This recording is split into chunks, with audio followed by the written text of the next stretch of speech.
YouTube, what the crap's going on? HeirofCarthage here, back in Total War Rome 2, and this time it is going to be Tylis versus Lusitani. You can see that my opponent has actually brought an army extremely similar to what I showed in one of my videos not too long ago, except he's traded a couple of the spearmen for some more veteran shield warriors. So, when I showed that video with Lusitani, I think maybe some people misunderstood my intention or the idea of that build. Like maybe some people thought it was like a power build of some sort. It was really just a clever build that I had seen that I liked because it could potentially give Rome problems under the right circumstances. It's not always going to give them problems. And some people ask me, well, how do you beat that build? As if it were, I think maybe again they misunderstood, thinking that I was intending for it to look unbeatable, which it is not. And so here I am facing off against it by chance, and I assumed that that would be a real possibility because with the Lusitani, these all-infantry builds are very popular right now. So I've brought 4 raiding horsemen and then a very heavy infantry build of my own to help counter the Lusitani, but I've got 5 levy freemen, 3 oath-sworn, 4 tribal warriors, and 4 Thracian warriors.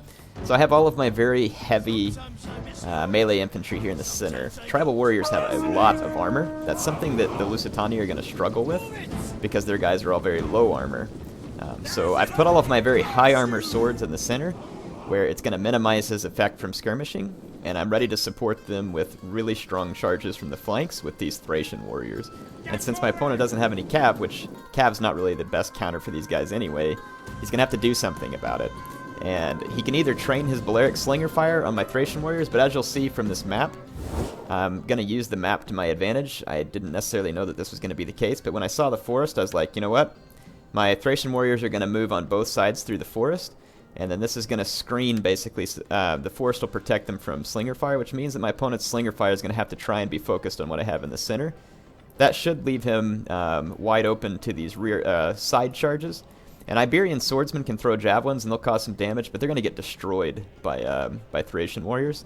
So basically the idea is I'm going to put some pressure on his flank, and even if his center manages to hold or even win, he's going to have to do so quickly if he wants any chance of getting away before my Thracian warriors bust through his flank. And then these raiding horsemen, I brought these guys for 2 purposes. 1, they have pretty decent melee stats for a skirmish cav, and 2, the Lusitani have low armor, which means they're going to be vulnerable to javelins. So I brought them mainly to try and get at his Balearic Slingers, or to run a rear charge, or just disruption on Iberian swordsmen. But you can see here I'm going to use a tactic where I use my levy freemen to push back his slingers. The levy freemen are not a worthwhile target for his slingers, and I'm not going to let them just get killed by his veteran shield warriors either, but it does bait javelins out of them and other units. I'm just going to retreat and run away. The levy freemen are a pretty quick unit. So as you can see, I actually got, geez, what would that be, 11, yeah, I got 11 javelin kills on those Balearic Slingers, and 2 there, 1 there, 1 there. So got to kill some of his Balearic Slingers with my levy freemen. And look, I'm going to be kind of a nuisance, start chasing the veteran shield warriors the other way. I'm using my spears as a nuisance force, as you can see from the overhead here. So basically, I'm going to line these guys up here, and again, it's just screening. I want my opponent to waste missile fire on these units, and basically hoping to draw his army out of a less protective formation, and at which point I will just go full charge. And you can see me actually issuing the charge orders right now, so now I feel pretty comfortable to take my infantry in. My opponent has lots of targets to think about with his slingers, and he's going to have to shoot my infantry from the front, which will give him maximum protection from the Balearic Slingers. But as you can see, I'm going to go ahead and start peeling off all my spear units. I'm going to start wrapping them. I'm going to wrap here. And my opponent has no cavalry, so I really don't have to worry about my back lines being rear charged. Not that the Lusitani really have the appropriate cav for that anyway. So here it comes. So 3 oath-sworn across the front. My opponent really needs to have his Lusitani nobles to face off against them.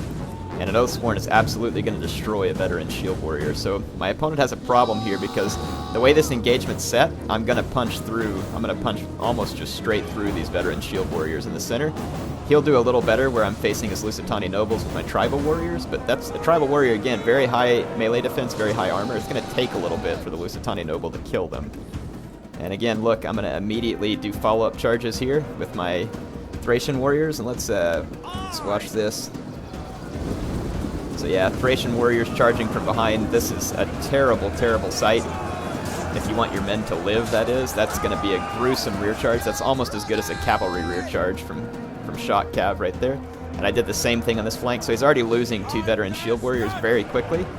I go ahead and use my general abilities just to keep all my men stable in the center, and then they can start recharging for late game. Now, I think here's another key moment. See how I'm tying up all of my opponent's different units? So raiding horsemen into these Iberian swords just to silence them for a moment. And then, again, raiding horsemen into these Iberian swords, just silencing them for a moment. And this is what I wanted. So now he's going to commit his spears to help against those raiding horsemen, which he didn't need to. And boom, I can already see the opening right here. So that's where I'm going to be coming with my cav. You can see me slendering up my unit and getting ready to punch through. And at the same time, my opponent is having to worry about his main line, which is just getting crushed by my Oathsworn. Oathsworn are very good units and more than a match for a veteran shield warrior. So again, the weakness of the Lusitani is going to be heavily armored units, because they're going to have a hard time bringing those units down unless their Balearic Slingers get lots of time to fire. And you got to think about that. How are you going to give your Balearic Slingers lots of time to fire? So it doesn't even matter if my raiding horsemen die. They've got his Balearic Slingers pinned. And then see over here where I've got all kinds of pressure coming in. These Balearic Slingers can't flee. They're going to get attacked by my raiding horsemen. And then over here, these victorious Thracian warriors. Again, Iberian swordsmen can't throw their javelins. They're just tied down with another cheap unit. So you just kind of have to do your best to play against the strength of an enemy. Again, so I'm getting nice rear charges everywhere. These Iberian swordsmen, which were holding out against my raiding horsemen, now going to get destroyed by a rear charge of my Oathsworn. So hopefully this gives you an idea how to fight against this Lusitani build. The Romans can do so as well. Now, the biggest thing is there's certain Roman infantry that I'm not real fond of. Armored Legionnaires and Evocati cohort, and honestly, they're the best answer to this all Lusitani, or all infantry Lusitani build. The Lusitani need time to use their Balearic Slingers to get effect, and these guys are really good. They're very good. And I think that the thinking for most Lusitani players is, well, I'll beat down whatever skirmishers they have and then force an attack. But if your opponent chooses not to spend money on expensive skirmishers, then your Balearic Slingers are in a tricky situation, because you're going to get rushed, and there's really no way you can kite away and keep using them when you've brought an all-infantry build, because the enemy infantry is going to be just as quick as your infantry, if that makes sense. So to me, it makes it really hard to have the idea of how you're going to actually use these Balearic Slingers. So in this case, my opponent would have been better to just drop the Balearic Slingers and to bring even more infantry, had he known that I was going to come super infantry heavy like this. So I think that that's the thing. And the Tylis are not particularly vulnerable to skirmishing on these heavily armored, shielded units. So it leaves my opponent at that disadvantage of being vulnerable to skirmishers, whereas my guys are not.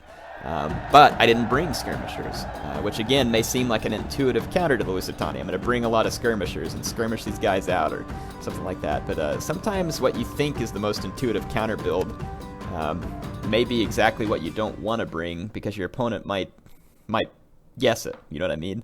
So in this case, I would think, though, that an infantry-heavy build from Tylis is not surprising. Tylis has very good infantry for certain purposes. I mean, tribal warriors are great at just holding, and they are tough. Huge armor and melee defense. And if you look at my Thracian warriors, most of these guys got really solid charges and really good kills. And my Oathsworn, these two just beasting through with almost no losses. Veteran shield warriors are a great unit. They really are. They're quite cost effective. And I think the reason why they can be used fairly good against Roman infantry is because Roman infantry has a very low charge. And a lot of people leave them in formation attack, which can be good or bad, just kind of depends. Anyway, the veteran shield warriors will win that charge and get a bunch of kills early on the Legionnaires, where against a faction like Tylis, they're going to have almost an equally good charge, except their men are heavier, they're more well-armored. And when you think about it, that's not going to bode well for you in a grind-out fight. Whenever your men are very low armor, they have good melee defense, the Lusitani do, but their armor's low, and so that fight's going to grind out against you. So I would not think that the Lusitani are probably a great pick to go against Tylis, or if you're going to, you need to rethink your strategy a little on how you'd want to fight against the Tylis. Now, right now, all infantry builds are probably easier to use than a cav-heavy build, I think, if you bring the right ones. But that's something we'll try and discuss in further videos. Anyway, hope you all enjoyed this one. HeirofCarthage signing off for now.